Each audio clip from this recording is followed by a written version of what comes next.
September 15th, 1940, 11:47 in the morning. 22,000 feet above the Kent countryside. Pilot Officer Colin Gray had a German fighter perfectly lined up in his sights, a Messerschmitt Bf 109, 400 yards ahead, closing fast. The German pilot hadn't seen him yet. Gray's thumb hovered over the firing button. 3 seconds. That's all he needed. 3 seconds and it would be over. Then the German aircraft suddenly dropped its nose and dived. Gray reacted instantly. He pushed his control stick forward following the dive, the Spitfire tipping downward into a steep descent. For a moment, everything felt perfect. Then the engine died. It didn't sputter. It didn't struggle. It simply stopped. The Rolls-Royce Merlin, 1,000 horsepower of precision engineering, fell silent. The propeller spun uselessly in the wind. Gray felt the negative G-forces lift him against his harness. His gun sight drifted off target. The Messerschmitt pulled away, disappearing into the clouds below. The German pilot never looked back. He didn't need to. He already knew what had happened. Gray cursed under his breath. Every RAF pilot knew. It wasn't bad flying. It wasn't bad luck. It was the engine.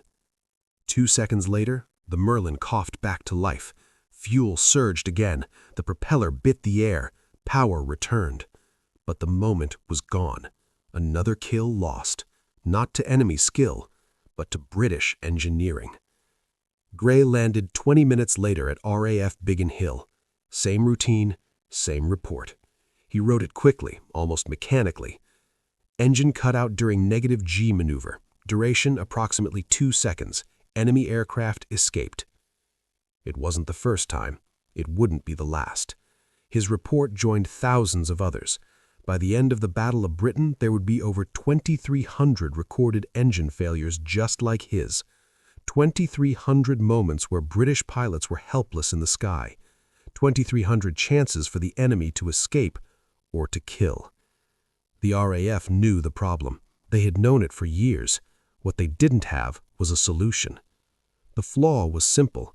The consequences were deadly. The Rolls-Royce Merlin, the heart of every Spitfire and Hurricane, used a carburetor system with a float chamber. In normal flight, it worked perfectly. Gravity pulled fuel downward into the engine. Steady, reliable, predictable. But combat wasn't normal flight. In a dive, everything changed. When a pilot pushed forward into negative G, gravity reversed. Fuel surged upward instead of downward. Inside the carburetor, the float dropped. The valve opened fully. Too much fuel flooded into the system. The engine choked. Then it died. 1 second, sometimes 2, long enough to lose your target, long enough for an enemy to escape, or worse, long enough for them to turn and fire. The Germans didn't have this problem.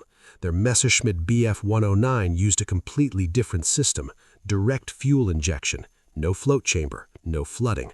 Their engines ran smoothly under any condition.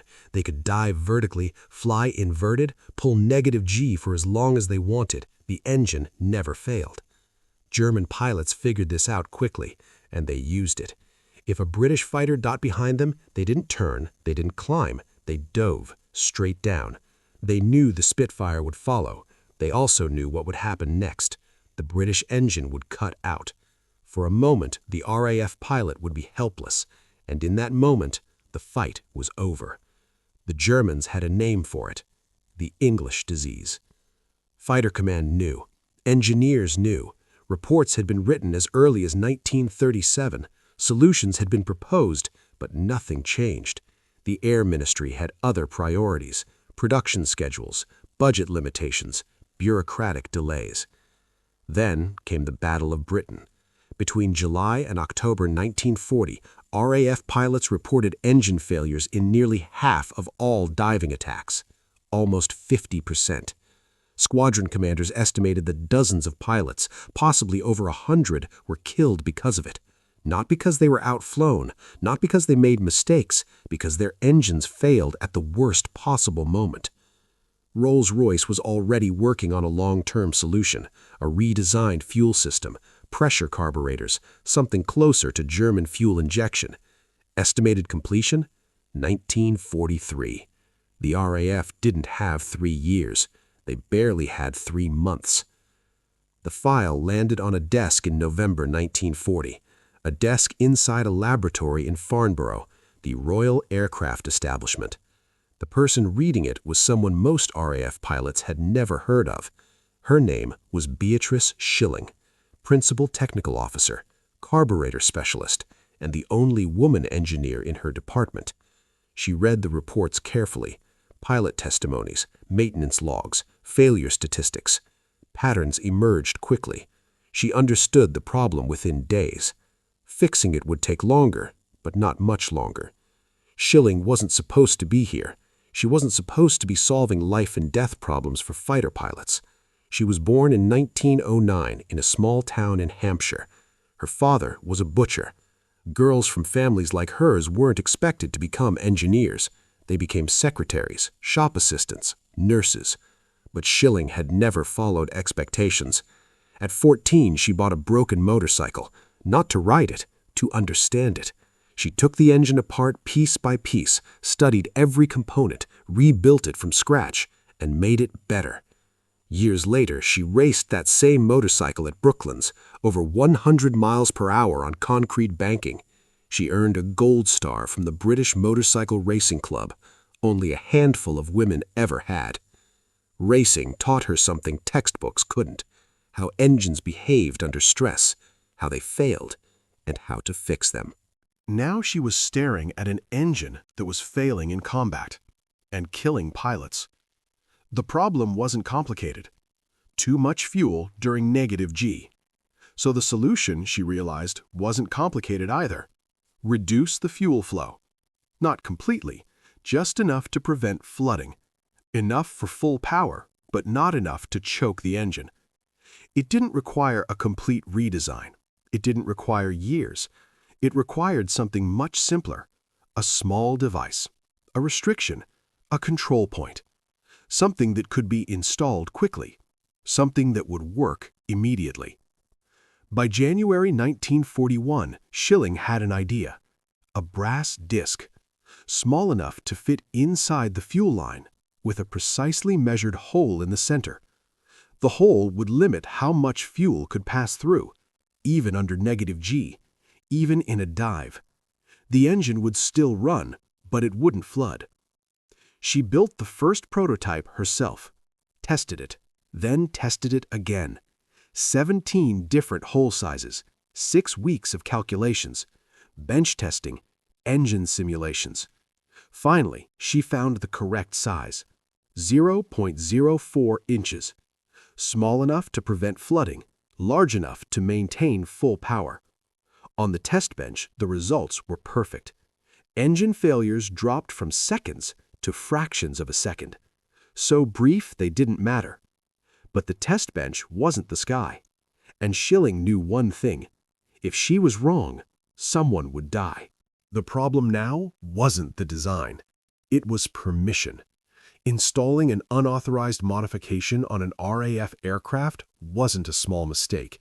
It was a serious offense, court-martial serious.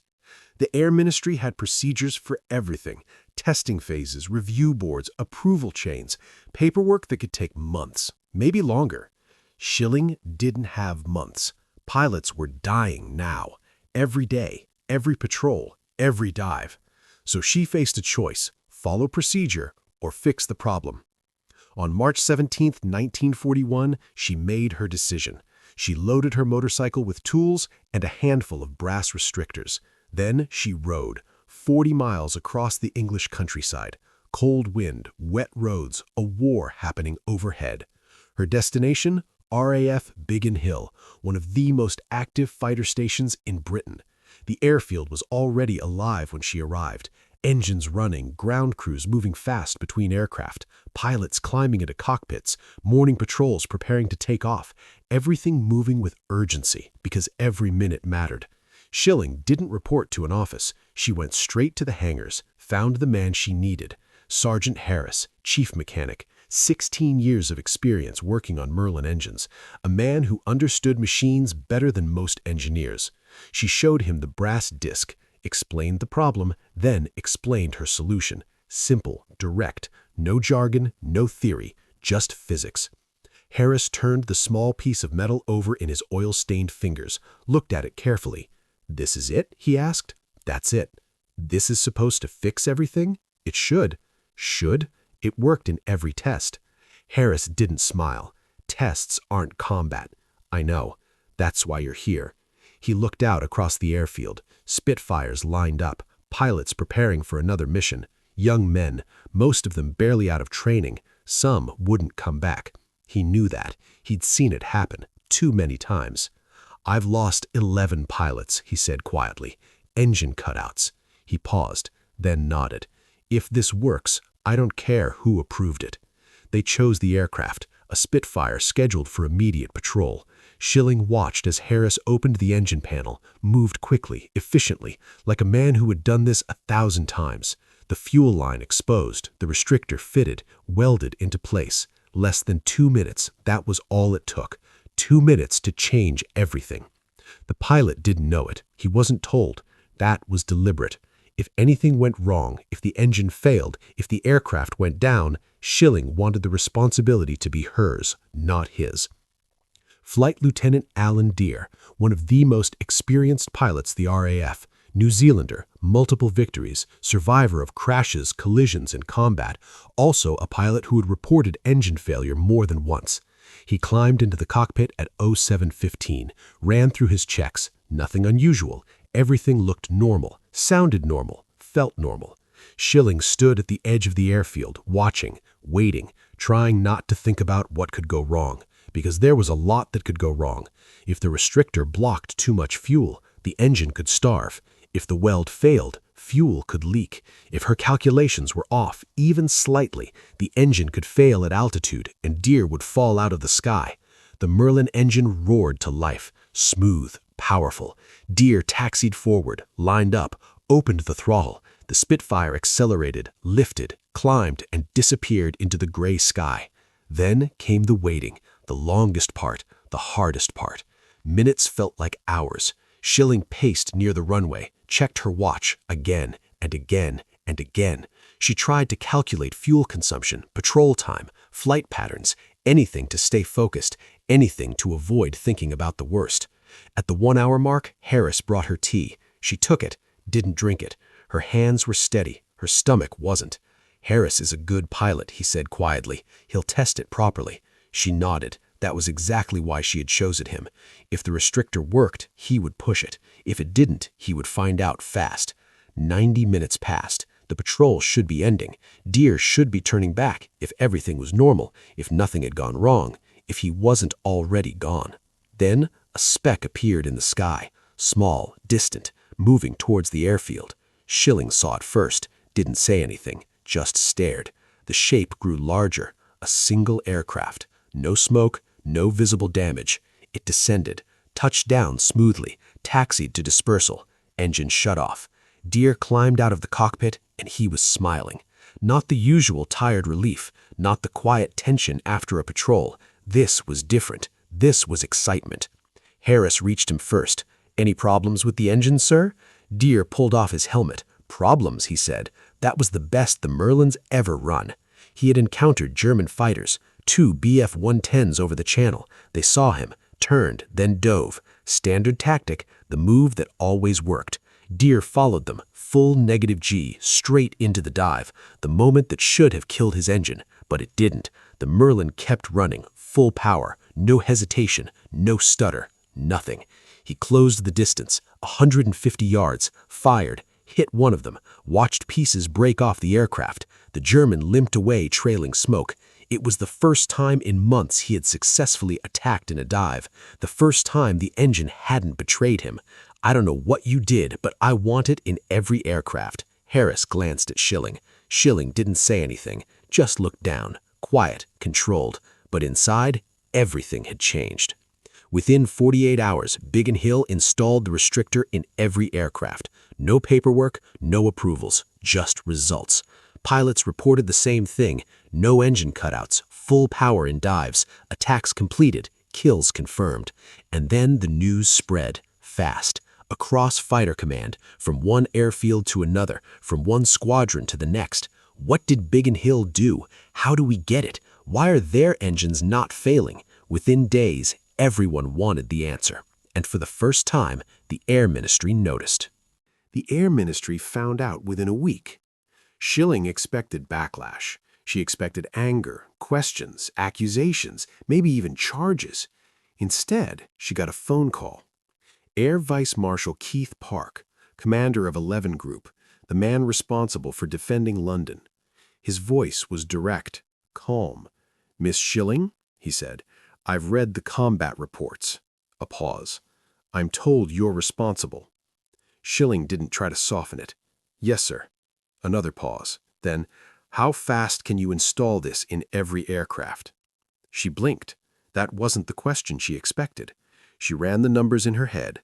Fighter Command had thousands of aircraft, dozens of airfields, different crews, different schedules, different conditions. If she trained teams, if production started immediately, if everything went right, 6 weeks, she said, maybe 5. Park didn't hesitate. "You have 4. I'll handle authorization, you handle everything else." And just like that, an illegal modification became official. Shilling didn't wait. She assembled a small team, loaded her tools, and got back on her motorcycle. The next 4 weeks became a race against time, not against the enemy, but against delay.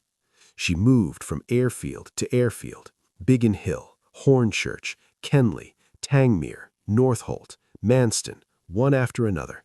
No breaks, no rest, just movement. At each station, the routine was the same. Find the mechanics, explain the device, demonstrate installation, supervise the first fittings, check the measurements, inspect every weld, reject anything imperfect. The device was simple, but precision mattered. If the hole was too large, it wouldn't work. Too small, and the engine could starve. Every fraction mattered. Every detail mattered, because lives depended on it. She slept in hangars, ate when she could, sometimes on the motorcycle between stops. She worked through rain, through cold, through air raid warnings. The war didn't pause, and neither did she. Some stations welcomed her. Pilots shook her hand. Mechanics listened closely. They had seen the problem. They understood what she had done. Others hesitated. A civilian, a woman, giving instructions inside RAF bases, telling trained personnel how to modify combat aircraft. It didn't sit easily with everyone. At one station, a wing commander refused her outright. "No authorization," he said. "Come back with proper paperwork." Shilling didn't argue. She reached into her pocket, pulled out a single document signed directly by Keith Park. The commander read it. His expression changed. The installation began immediately. At another base, a young pilot asked her, "What did you do to deserve this job?" She looked at him and said simply, "I'm good at it." He nodded. That was enough. By April 20th, it was done. Every Spitfire, every Hurricane across Fighter Command, nearly 3,000 engines modified in just 4 weeks. The device needed a name. Officially, it was just a restrictor, an engineering solution, a minor modification.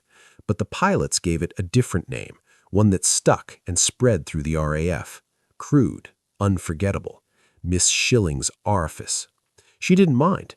If it kept pilots alive, they could call it whatever they wanted. The results were immediate and impossible to ignore.